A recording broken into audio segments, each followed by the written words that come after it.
ये सबसे ज़्यादा मजाक है अग्निवीर का। ये फौज की एक स्ट्रेंथ कम करी है, एक 5 साल के बाद घर आ जाएगा, ना उसकी पेंशन है ना और कोई उसको बेनिफिट है। वोट अच्छी परसेंटेज है, कांग्रेस एक मजबूत पार्टी है, राष्ट्रीय पार्टी है। ये राजनीति में चुनाव हारना जीतना कोई बड़ी बात नहीं है। भारतीय जनता पार्टी के 2 ही एमपी थे भाई मेरे समय में।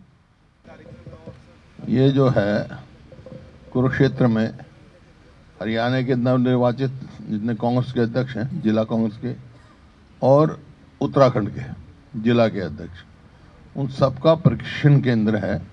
उसमें अलग अलग से एक्सपर्ट आए हैं।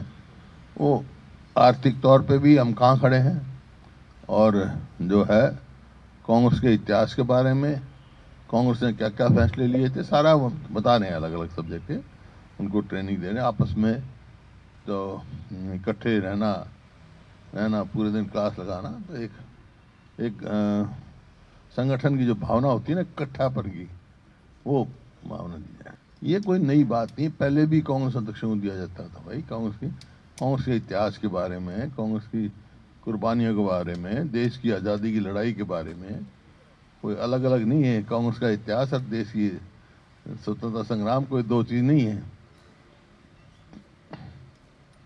और जैसे जिले के प्रधान हम कि बहुत राष्ट्रीय लेवल के भी, प्रांतीय लेवल के भी जिले के प्रधान रहे हैं।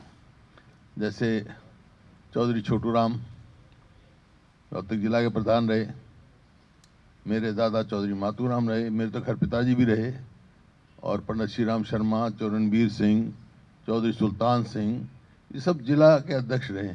मेरे को मौका नहीं मिला जिला के अध्यक्ष बनने का। ब्लॉक कांग्रेस कमेटी का रहा हूँ मैं, उसके बाद सीधा प्रदेश कांग्रेस कमेटी का अध्यक्ष बना। वोट अच्छी परसेंटेज है, कांग्रेस एक मजबूत पार्टी है, राष्ट्रीय पार्टी है। ये राजनीति में चुनाव हारना जीतना कोई बड़ी बात नहीं है। भारतीय जनता पार्टी के 2 ही एमपी थे भाई मेरे समय में। ये सबसे ज़्यादा मजाक है अग्निवीर का। ये फौज की एक स्ट्रेंथ कम करी है, एक 5 साल के बाद घर आ जाएगा, ना उसकी पेंशन है ना और कोई उसको बेनिफिट है हरियाणा सरकार में। और ख़ास तौर पे जो एजुकेशन डिपार्टमेंट है, यूनिवर्सिटी है, स्कूल हैं, 50% सैंक्शन पोस्टें खाली पड़ी, 50%। मतलब पूरे हरियाणा परिस्थिति ये हुई हुई है, अस्पताल में जाओ तो डॉक्टर नहीं, स्कूल में जाओ तो मास्टर नहीं। और जो थोड़ी बहुत लगी हैं, हालांकि इनका ये वायदा था 2 लाख नौकरी देंगे हम, और 1,20,000 जो HKRM में थे उनको पक्का करेंगे, लेकिन कोई नौकरी नहीं। थोड़ी बहुत जो लगी हैं वो आप उनका चयन देखो उठा के। जो ये आप कह रहे हैं ना कि क्या हो रहा है, सिर्फ इस वास्ते हो रहा है कि बाहर के लड़कों को नौकरी लगा रही। अब मतलब जैसे एक बार SDO लगे 80 में से 78 बाहर के, इसी प्रकार से अब जो टीचर्स का सिलेक्शन हुआ 8% हरियाणा के, असिस्टेंट प्रोफेसर वगैरह के, बाकी बाहर के। मेरे समझ में नहीं आता, हरियाणा के बच्चे तो कर जाते हैं, UPSC तो क्वालिफाई कर जाते हैं, HPSC में नहीं होते क्वालिफाई।